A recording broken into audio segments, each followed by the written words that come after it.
again, everybody. Alright, so we're going to work at part 6 of what I'm calling the S.M.A.C. talk. I apologize for being inside in my basement and any lighting and audio problems that may come from that, but the weather is still pretty much uncooperative outside, so we're going to move inside. In this video, we're going to try to cover some of the steps, as far as movement steps, based off of our previous video about stance. So we're going to cover basically 3 steps and an additional movement. The steps are going to be the passing step, the gathering step, and the expansion step. And we're also going to touch base on slides. So I'm going to realign the camera right now to go at my feet, and we're going to have a brief discussion about that. Hi again, everybody. Here's my feet. Alright, so let's talk about that real quick. As we outlined before, let's talk about how we find our base neutral and our neutral stance. So base neutral, what you want to do is you want to be head, shoulders, hips, knees, and ankles all in a vertical line. I want you to put your feet and knees together. Then I want you to spread your feet and knees apart about hip width. You're going to find that's a good natural fall-in position for pretty much everybody, okay?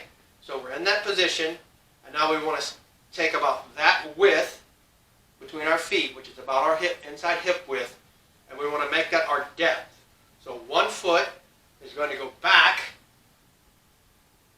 pretty much equidistant to that width. You can find a position that's really more comfortable for you. And again, the goal here it is from the side, here.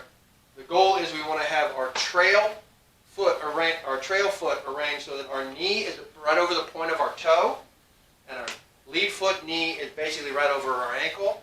And we want to bounce and out a little bit. We want to isometrically load, so dip a little bit. Okay? So that's our base stance. Now the first step I want to cover is what I call a passing step. So from our neutral, whichever foot is our trail foot is going to become our lead foot. So our trail foot is going to come up to and pass our lead foot and then reset into a new stance. So then what was our lead becomes our trail, what was our trail becomes our lead. You can also use that to retreat or advance. And again, as we discussed in the last video, you'll see that that is basically an animation cycle of the human strut. Alright? The next step I want to cover is what I call the gathering step.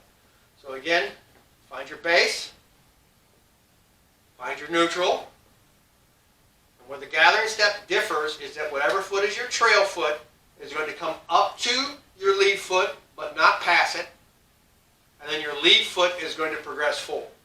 So our trail foot comes up about to our lead, and then our lead pushes out. Alternatively, your lead can retreat to about your trail, and then your trail can go back. You use this step when you want to maintain the arrangement of your lead trail for whatever reason. If this is what you're more comfortable throwing shots from, and you want to maintain this arrangement, the way to move distance forward and back, again, trail comes to lead, lead steps out. Or lead comes to trail, trail steps out. Okay? So where it differs from the passing step is we're not exchanging lead and trail. We're maintaining this distance. But we come up and we come out. Now the risk for this is, of course, in your base, in your neutral, when your trail foot comes up to your lead foot, you're kind of static and it's hard to push through your hip or maintain your balance. So you need to not be in the parallel very long. Pass it out pretty quick. Alright? So your expansion step is pretty much the same thing. Again, base to neutral. The difference is rather than coming to the parallel position, you're just going to extend the depth of your stance and then close it. So your lead foot expands out, your trail foot comes back up to your neutral distance. Or your trail foot retreats back really deep, and then your lead foot pulls back. So, again, base to neutral. Your trail foot can step way back, and your lead foot can suck back, or your lead foot can push far out. Then you can pull up your trail foot. Okay? What this is good for is if you're at the transition point between reach and range and you want to pull off a thrust, kind of like a lunge. The bad part about it is you're really kind of unsettled here, and it's hard to generate any power or make any movement. Alright? So The next thing I want to cover is what I call the slide. Again, find our base neutral. The slide is basically when one of your feet, trail or lead, goes across the center line to change your orientation. So if your trail foot steps back to the side and then you reset, that's a slide. If your lead foot steps over and then you pull over, that's a slide. What you want to avoid doing is you don't want your lead foot to cross over your trail foot this into the axis. You don't want to cover that center axis. So if you want to slide out, that's okay. But if you want to change here, going to where you're opposite your lead foot, the opposite direction, you really should look at doing a pass. You don't want your lead foot to cross over your trail foot, irregardless of which way is which. You don't want to cross over. So if you want to open your stance with a slide, transition away from it, you want your lead foot to slide out and then your trail foot. You can always slide out with your trail and then your lead. If you want to go the direction against your lead foot, you should do that with your trail.